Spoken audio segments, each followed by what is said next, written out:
Queridas equipes de Nossa Senhora, durante o mês de setembro, a Igreja no Brasil celebra o mês da Bíblia. Esta experiência surge a partir da festa de São Jerônimo. São Jerônimo esteve responsável pela tradução da versão da Bíblia para o latim chamado Vulgata, porém não é a primeira, né? Sobre o Antigo Testamento, que nós chamamos Sagrada Escritura de Israel, ou os cristãos, Antigo Testamento. A primeira versão que surge, nós tínhamos textos em hebraico que circulavam pelas comunidades judaicas, seja na Palestina, seja na diáspora. Estas edições foram reunidas em Alexandria, do Egito, século II a.C., e estabelecido um cânon, ou seja, quais são os livros que os judeus considerariam sagrados. Então, desta primeira versão, e com o cânon estabelecido, surge a Bíblia 70 ou Septuaginta, que posteriormente será usado pelas comunidades cristãs ao início do cristianismo. Continuam circulando os textos hebraicos, sem uma ordem estabelecida, sabia-se do Pentateuco, sabia de livros históricos, sabia dos livros sapienciais, mas os livros sapienciais históricos não possuíam uma ordem estabelecida. Tendo o cânon da Bíblia das 70 estabelecido, os judeus terão que aguardar até o século II depois de Cristo, quando em Jâmnia, com o judaísmo farisaico ou farisaísmo rabínico, surge a Bíblia da hebraica. Esta foi uma confusão de Lutero. Lutero achava que a Bíblia da Septuaginta era mais nova do que a Bíblia hebraica, e não. O cânon e os textos da Bíblia em grego, que será usado pela comunidade cristã e servirá de base até Lutero, é justamente a Bíblia em grego. Só no século II, depois de Cristo, é que será definido o cânon da Bíblia hebraica. Mas, tirando tudo isso, ao início do cristianismo, a versão da Septuaginta servirá de base para a visão, já que ela assume um contexto universal e é necessário evangelizar os povos.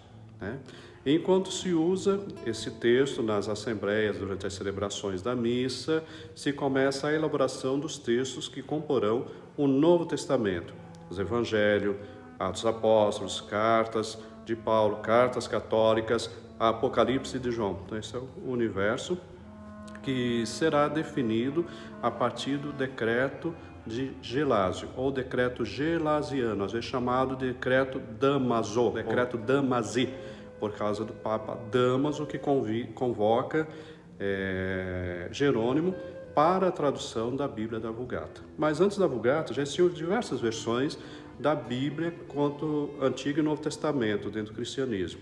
As primeiras delas, na Palestina, são as versões siríaco ou veto-sira, Também as versões egípcias, como paraica, saídica, e a partir destas versões da Bíblia, outras traduções foram surgindo. Ao norte da África surge a Vetus Latina. Depois São Jerônimo vai reunir essas versões, seja a original grego, a original hebraico do Antigo Testamento, o original grego do Novo Testamento, junto com essas versões, e ele vai compor uma Bíblia padrão para a Igreja Católica, que será chamada de Vulgata, ou seja, uma versão popular que será padrão para a Igreja.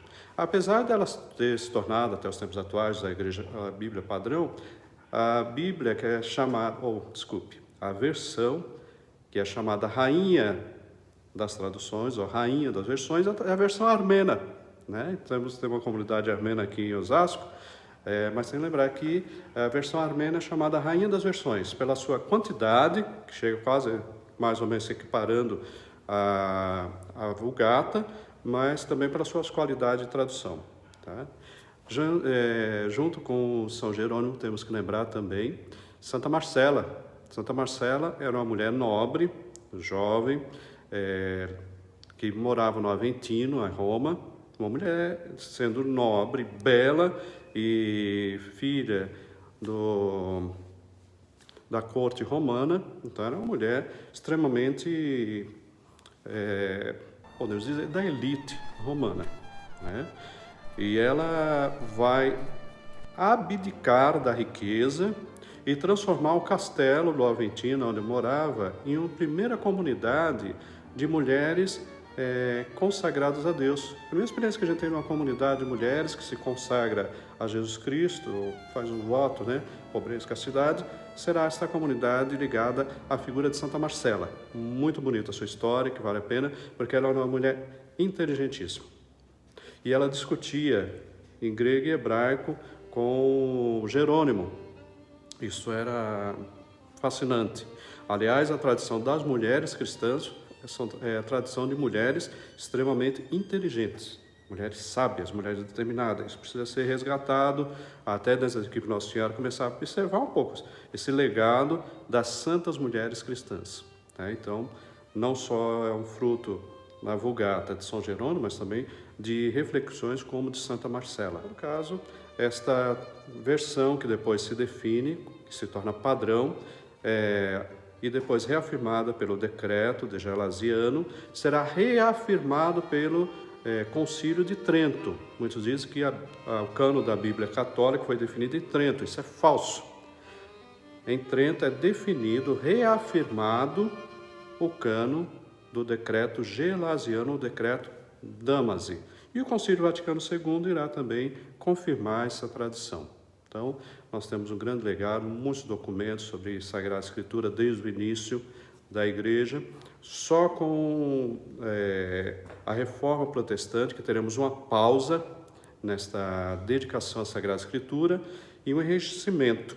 Lembrar que a Reforma Luterana surge com o Renascimento e essa forma racional. Então, o sentido racional entra na perspectiva só a Escritura. Porém, eu não posso dizer só a Escritura e esquecer toda uma tradição hermenêutica que já existia. E isso será um grande problema dentro do catolicismo e dentro da tradição protestante. Em todo caso, o protestantismo vai sacralizar demasiadamente a palavra e atenuar a importância da Eucaristia, se tornando quase como uma refeição corriqueira. Ao mesmo tempo, no cristianismo vai se sacralizar demasiadamente a Eucaristia e tornar a palavra de Deus quase uma coisa corriqueira e um apêndice que está ali próximo.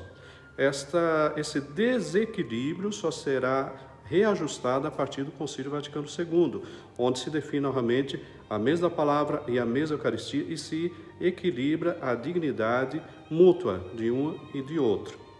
Enquanto no universo protestante ainda continua este desequilíbrio, esta lacuna que eles tentam resolver, seja pelo literalismo da palavra e seja pela atenuação do mistério. Então, este é um problema que ainda persiste. Mas, em todo caso, celebrar o mês da Bíblia, e este mês estamos meditando, de modo particular, o livro de Deuteronômio. Pegando o Pentateuco, o livro de Deuteronômio, se torna o carro-chefe de toda a meditação. Pentateuco, Deuteronômio, que serve também de reflexão para cada um de vocês, queridos casais. Que Deus esteja convosco e abençoe vossas famílias.